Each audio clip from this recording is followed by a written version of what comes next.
Okay, folks, now I'm going to show you how we're going to add one little extra thing to complete your laboratory experience is notebook pages. Turns out you got to keep a notebook on the work that you do. We haven't done it yet up to this point, but we're going to introduce it now.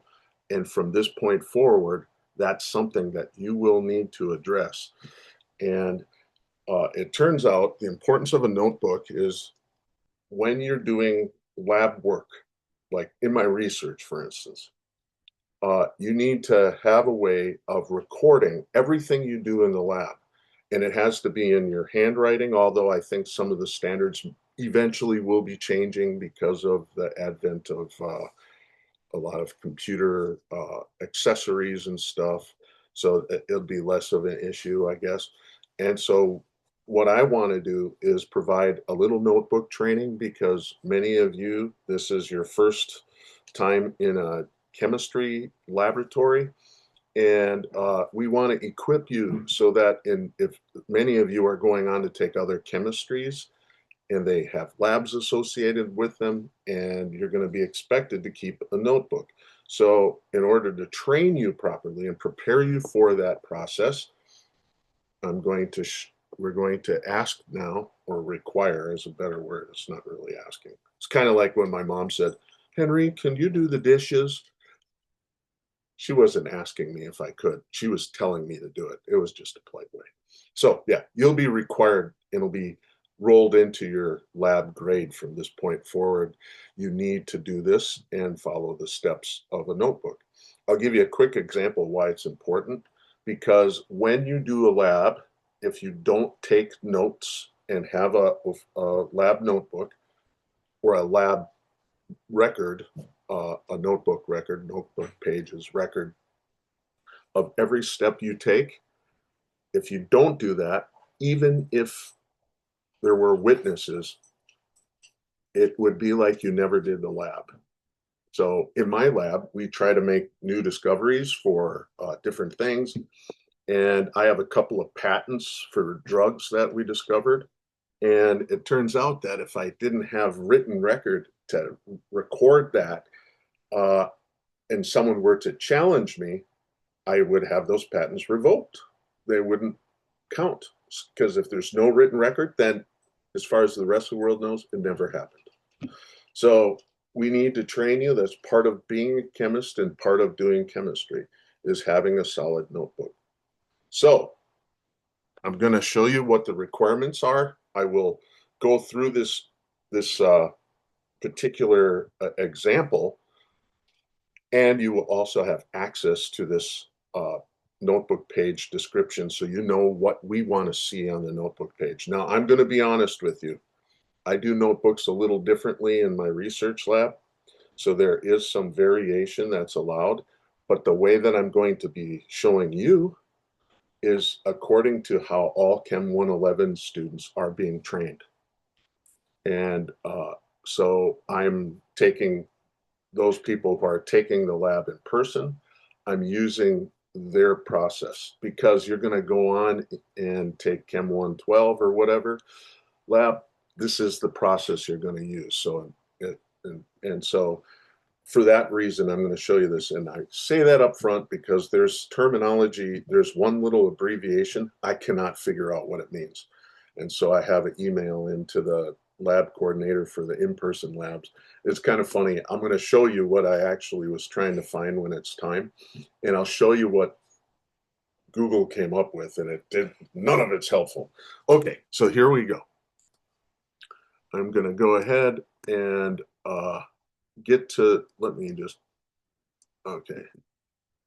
So I gotta just minimize all this screen stuff here. Okay, so when you have a lab notebook, the expectation, and by the way, I'm not asking you for this point to buy a notebook, a lab notebook. There is, when you're in person in the lab, you have to buy a lab notebook that has carbon copy pages and all that kind of stuff.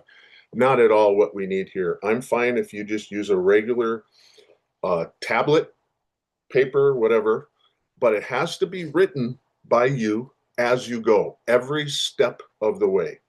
Now, I'm aware that the lab software that you use has another thing called Notebook. Well, that's where you're going to record the data that gets turned in for grading. That would be like your lab report. But this notebook is different. This is the thing you keep and in hand when you're doing the experiment, when you're recording data and stuff. And this is going to be your connection to the work that you've done. And I will say this, if you have not, if when you don't turn in lab notebook pages, we won't even grade your lab. So this is a requirement. It's kind of like the cost of the price of entry. So without the notebook pages anymore, we won't look at your grade, your labs. Okay. So in this case, there is some stuff that's here. You want to, if you know, in the in-person lab, they have experiment numbers. We don't have experiment numbers here. So you'll just put whatever the title of that is. Okay. You'll put the date. It doesn't matter. You don't have to put your section number or anything like that. That's what this would have been. You put your name and all the, you know, you don't have to put any of this stuff here. Okay. This would be, yeah, you don't have to do this, just what we want to see: title, date, your name. Good enough. Then you need to put a purpose statement. What is it you are trying to do? Okay. So once you do this purpose statement, this will orient whoever the reader is looking at this to what the goal of the lab is. Then you will point by point write out what step you're doing, and then if there's data that you're taking, you write out the data. Okay. And if there's any type of observations, you write that out too. So you just follow the steps. And so for the whenever you write whatever it tells you you're going to do, and you're going to say, hey, that's like repeating. You're right, it is, because your lab notebook is a standalone document. It shouldn't need any other partnership with a lab manual or anything like this. So you're putting everything you do at step by step, meticulously, every step you take. You're writing it down. And then if there's a value or a measurement you make, you write that down too. And so you go through and numbering the procedures, that I think is important too. I do very similar in my own research. When you make a mistake, it is best practice to not erase that mistake, but simply put a line through it and leave it there. Because that means we can always look at that to see what was originally there, because we're worried about integrity when we keep our notebook pages. We don't want someone to think that we fudged our data or made something that didn't really happen. So by letting people see what the mistakes were, that's good. And the other thing, and it's kind of even more practical, have you ever made a mistake about being mistaken? In other words, sometimes you think you did something wrong, but you didn't. And so I find that putting this little line here is a way to indicate that in case you have to go back and say, oh, I did it right to begin with. You know, this is a spelling error. So that's something, obviously, but that's what you do.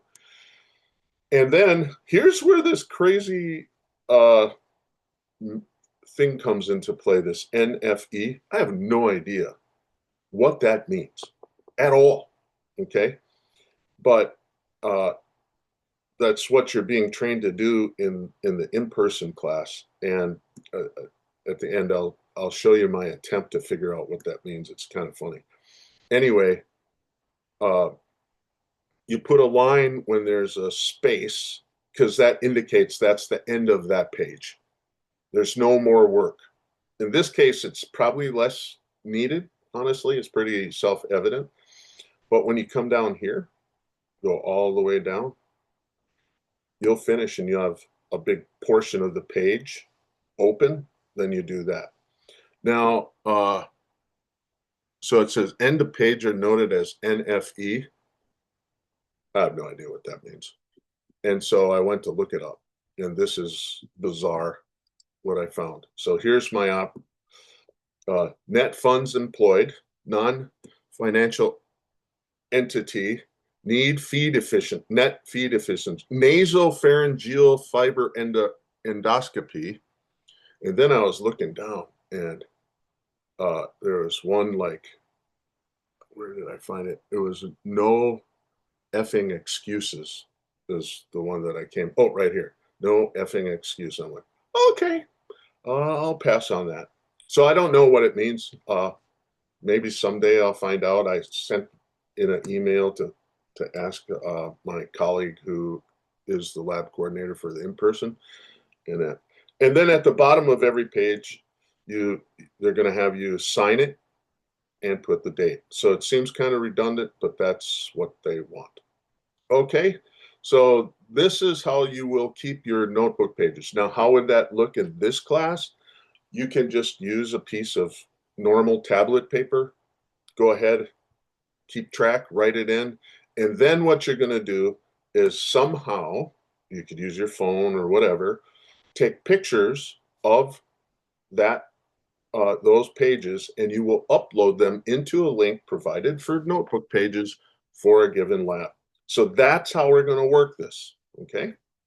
So that's something you need to do, and we'll work with you the first couple of times just so that you get used to it and learn the process, because it's lots of little things keep getting added, and so I want to make sure you have access to that.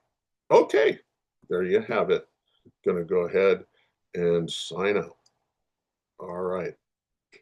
Finally, everything's done.